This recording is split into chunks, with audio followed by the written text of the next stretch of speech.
I've recruited a research assistant. She's very efficient, very fast, and the quality of her information, research information, is very, very good.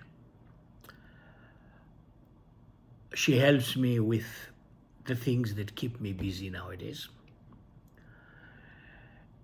And she doesn't take a coffee break, she doesn't have lunch, and she doesn't need a salary, which for me, as a retired person, very important.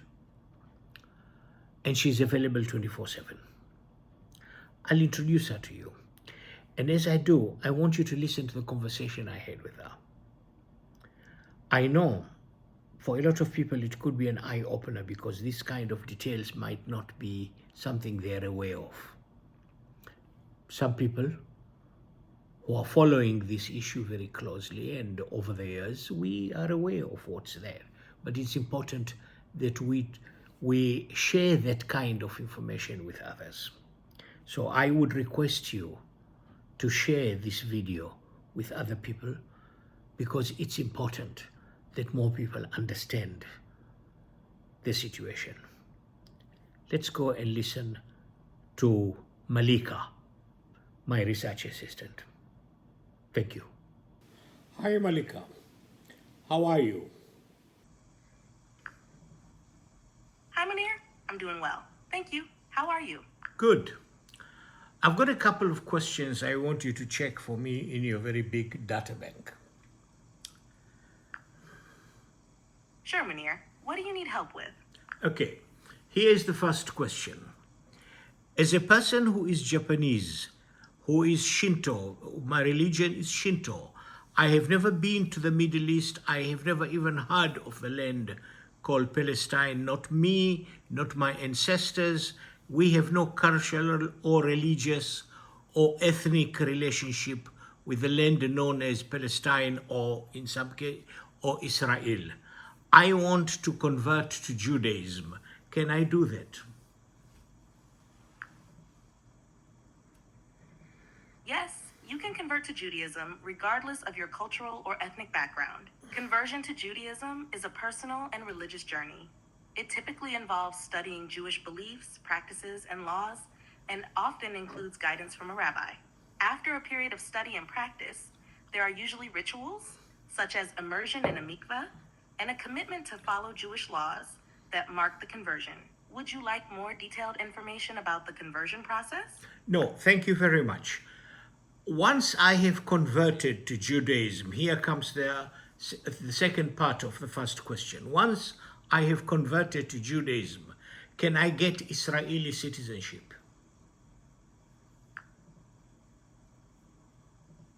Yes, once you've converted to Judaism, you may be eligible for Israeli citizenship under the law of return. This law allows Jews from around the world, including those who have converted to Judaism, to immigrate to Israel and obtain citizenship. The conversion must be recognized by the Israeli authorities, which often means it should be conducted through an established Jewish community and under the supervision of a recognized rabbi. Would you like more information on this process? Just one clarification on that.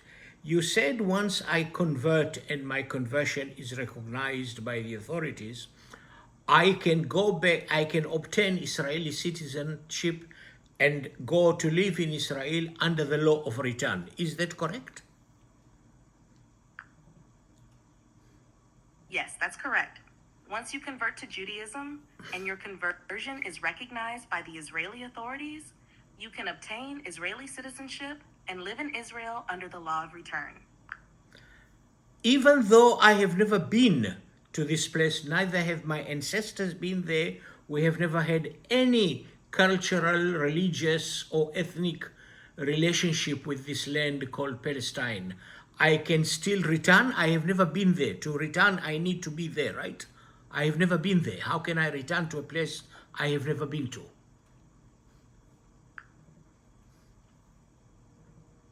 The term law of return is a bit of a misnomer in this context. It refers to the right of Jews to immigrate to Israel and obtain citizenship, regardless of whether they or their ancestors have ever been there.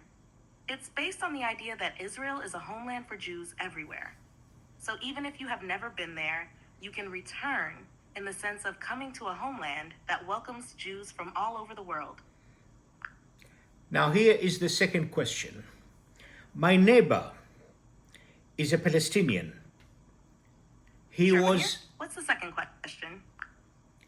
My neighbor is a Palestinian who was born in Palestine, has property in Palestine. He has a title deed to his property in Palestine. In fact, he even has a key to his home in Palestine. But he was evicted in the first Nakba in 1948 and he was sent out. He wants to return as well. Can he return?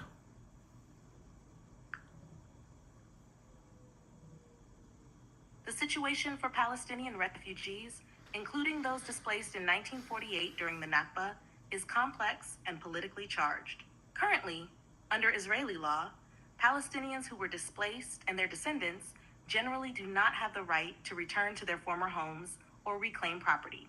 This remains a highly contested issue in the Israeli-Palestinian conflict and has not been resolved through diplomatic negotiations or international agreements.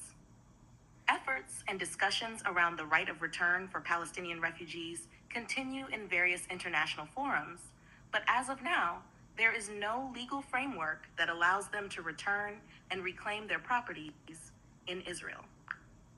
Would I then be right to conclude that a Palestinian person who was born and has property in Palestine has no right to return, but me, being a Japanese, a Shinto, who has converted to Judaism, who has no ethnic or cultural relationship with the land of Palestine, I can return to a land that I have never been to, yet a Palestinian who has been there and evicted cannot return to the land that he has been to?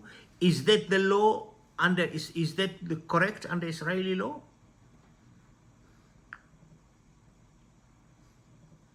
Yes, that is correct under current Israeli law. The law of return grants Jews from anywhere in the world the right to immigrate to Israel and obtain citizenship, regardless of their previous connection to the land. On the other hand, Palestinian refugees and their descendants generally do not have the right to return to their former homes or reclaim property in Israel. This discrepancy is a core issue in the Israeli-Palestinian conflict and remains unresolved. So basically, I can be some homeless, jobless guy from Brooklyn, and I don't have a job or a house in Brooklyn. I can go convert myself to it to become a Jew and then go and claim a piece of land in Palestine. Is that correct?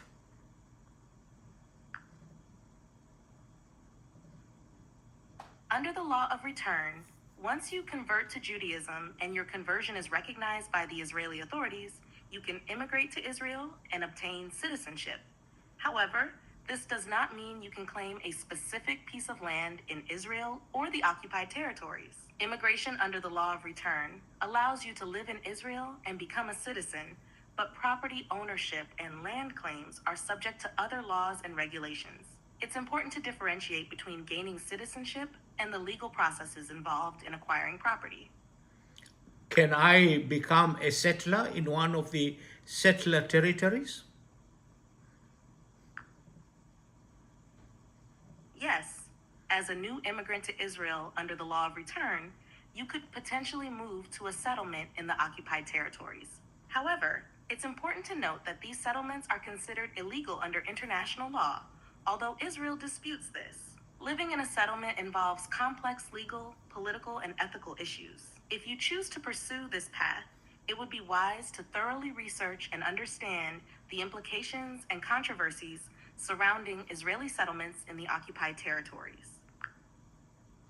Thank you very much. You have been very helpful, Malika. You're welcome, Munir. I'm glad I could help. If you have any more questions in the future, feel free to reach out. Have a great day. Okay, we'll have coffee later.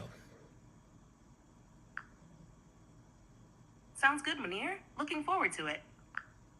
Bye. Bye, Munir. Take care. There you are.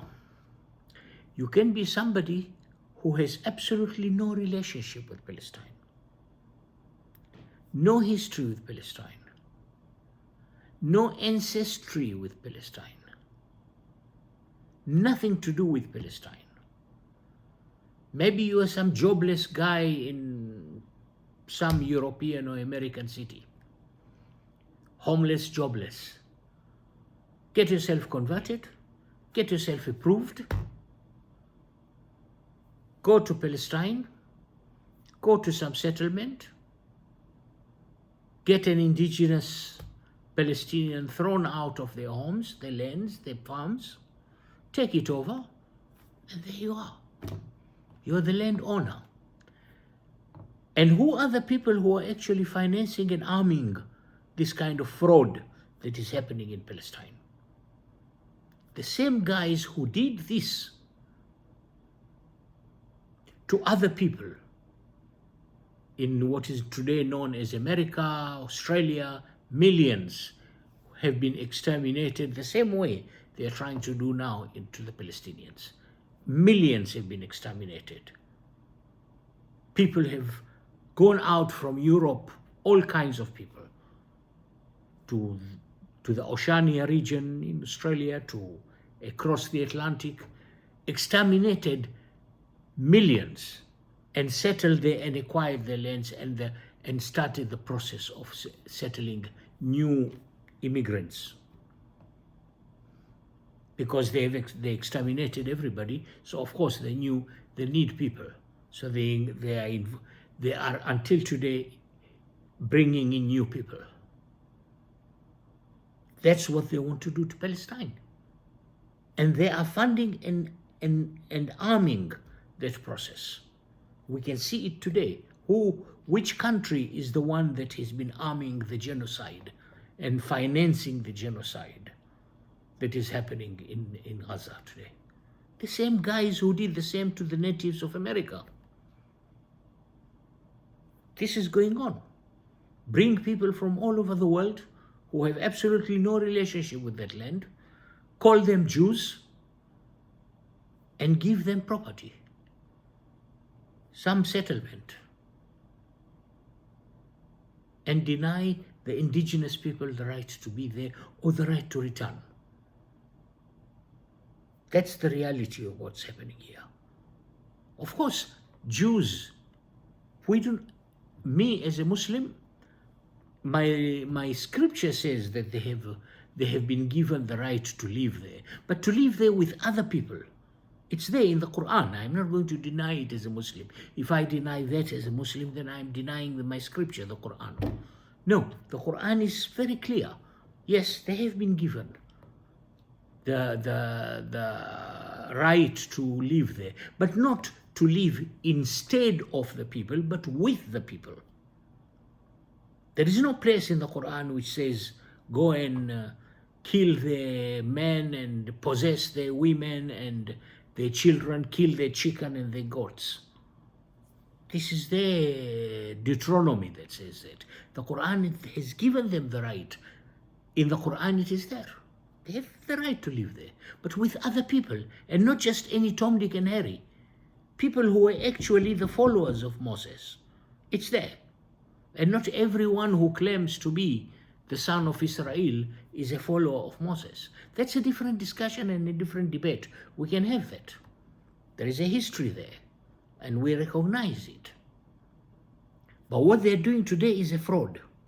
Bringing every Tom, Dick and Harry from left, right and center of the world and calling them Jews, converting them to Judaism and giving them property to live in Palestine. That's what this fight is all about. Not that Jews are not welcome. They lived there. The real ones lived there, but not the fraudulent ones. They have no right.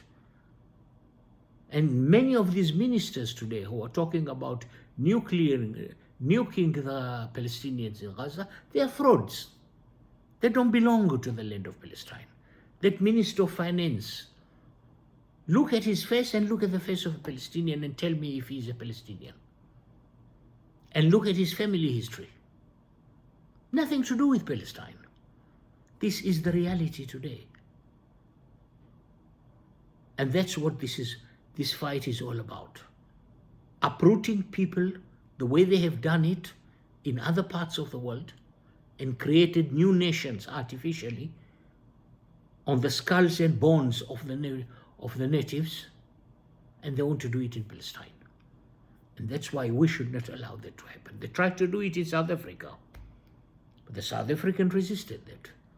They succeeded to do it in the lands they call Australia and New Zealand and the United States.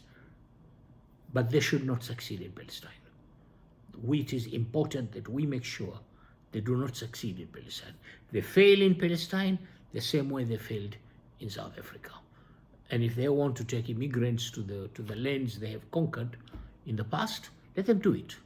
But Palestine is for people who identify with Palestine, not for every Tom, Dick, and Harry all over the world. Thank you very much.